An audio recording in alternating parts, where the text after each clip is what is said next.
Thế là để vài cái người ra đỡ cô đi này. Thế có nhìn thấy mặt bố đâu? Vợ em ra. Có nhìn thấy mặt em bố phải là tình người. Có nhìn thấy mặt đâu? Không đâu nhìn thấy mặt thì sao? Bảo.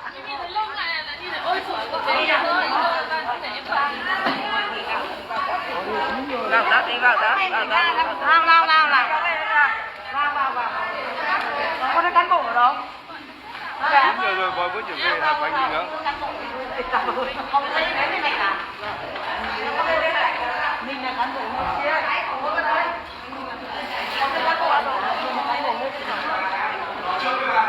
Đây là tự chọn và không phải là tự kiện cả. Không nha, để đây tôi nói nhá.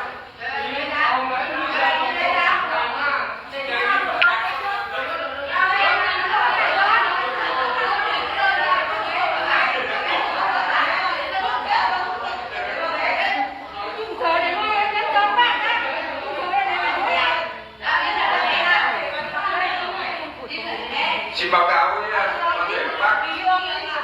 Hôm nay thì các bác cũng có cái các bác lên đây với cái lên trụ sở ủy ban có mang một số khẩu hiệu. Cũng xin báo cáo với toàn thể các bác đối với đây là trụ sở làm việc. Đề nghị các bác bỏ hết tất cả các băng đang đeo vào người rằng. Đấy tôi nói với các bác để anh em tôi làm việc với các bác nhé. Tôi đề nghị các bác bỏ hết ra. Nhá, tôi nói với các bác đấy.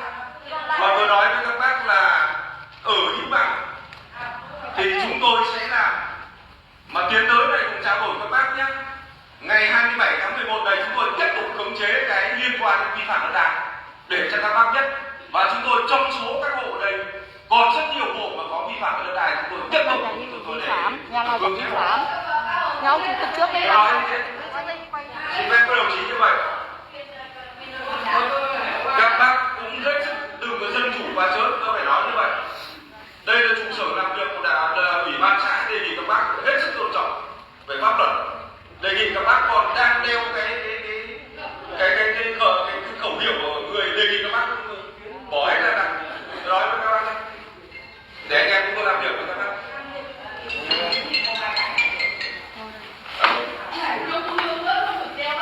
Thánh ơi.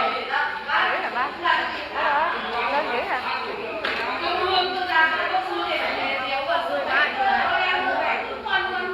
Biết không đó?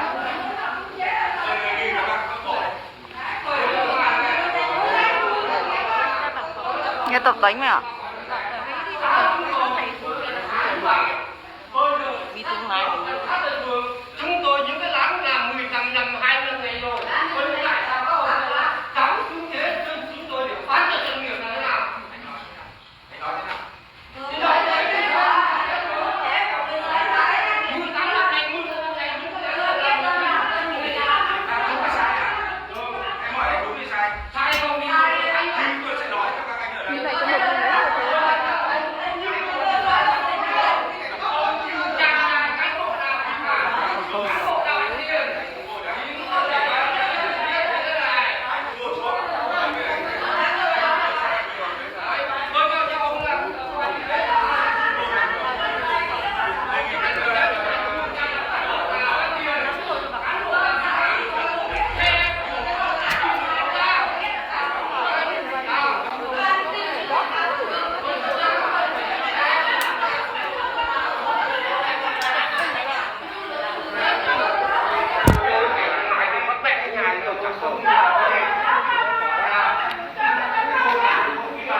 Thank you.